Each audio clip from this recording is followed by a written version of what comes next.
بسم اللہ الرحمن الرحیم۔ کیا تحقیق بدل سکتی ہے؟ ہاں بھائی، کوئی کہہ سکتا ہے کہ بھائی ہاشمی تم تحقیق پر اتنا زور دے رہے ہو۔ ہم نے دیکھا ہے کہ تحقیق تو بدل بھی جاتی ہے۔ مثلاً سائنسدانوں نے تحقیق کی اور زمین کے گول ہونے کا تصور پیش کیا، اور پھر اس کے بعد تحقیق بدلی اور نئی تحقیق یہ آئی کہ زمین فٹ بال کی طرح گول ہے۔ یعنی یہاں یہ بات ثابت ہو رہی ہے کہ تحقیق بدلتی رہتی ہے۔ ایک جھوٹے نے تحقیق کی اور اپنی تحقیق کے سامنے پیش کی تو بڑے نے اس تحقیق کو بدل دیا۔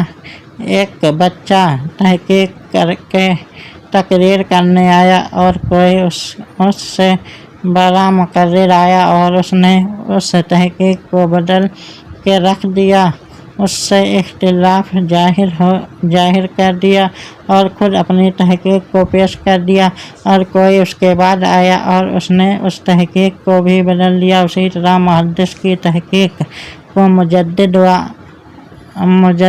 کی تحقیق کو مجتہد کاٹ سکتا کہ نہیں؟ ہاں بھائی، بدل سکتا ہے، اور تمہیں آسانی سے مثال سے یہ بات سمجھا دوں۔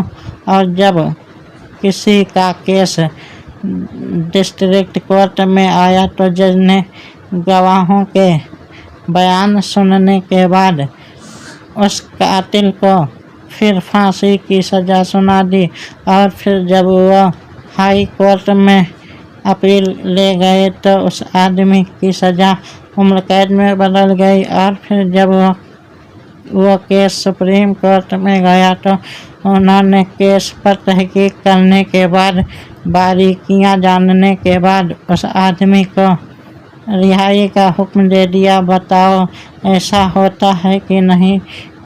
ڈسٹرکٹ کورٹ کا فیصلہ ہائی کورٹ میں پہنچ گیا، اور ہائی کورٹ کا فیصلہ سپریم کورٹ میں سپریم کورٹ میں چیلنج ہو گیا۔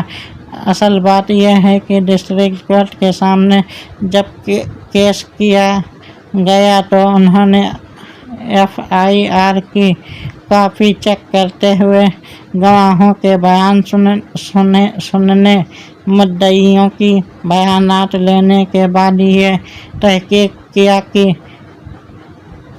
زید نے مار ڈالنے کے لیے یہ قدم اٹھایا اور فلاں بندے کو مار ڈالا، تو پھر عدالت اس نتیجے پر پہنچی کہ قتل کرنے والے قاتل کو پھانسی ہوگی، اور پھر ہائی کورٹ نے اپنی تحقیق کے مطابق فیصلہ کیا۔ اور جب یہی کیس سپریم کورٹ تک پہنچا تو انہوں نے کہا قتل تو فلاں وقت ہوا، اور FIR کوئی اور وقت بتا رہی ہے۔ 4 گھنٹے کا ٹائم ہے، اس میں تو سب کچھ طے کیا جا سکتا ہے۔ خیر شک کی بنا پر مقدمے کو جھوٹا قرار دے دیا گیا جو کہ ان کی تحقیق میں آ رہا تھا۔ انہوں نے اس کے مطابق فیصلہ سنا دیا اور اس کو رہا کر دیا گیا۔ جیسے یہاں تحقیق بدل گئی، ایسے ہی تحقیق بدلتی رہتی ہے۔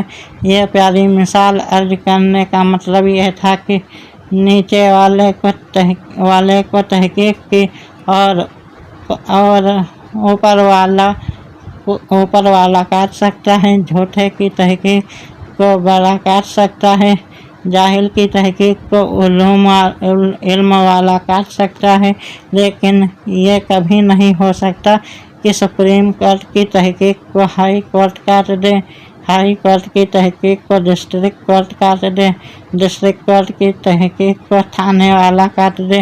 اصل یہ ثابت ہوا کہ نیچے والے کی تحقیق کو اوپر والا کاٹ سکتا ہے، لیکن اوپر والے کی تحقیق کو نیچے والا نہیں کاٹ سکتا۔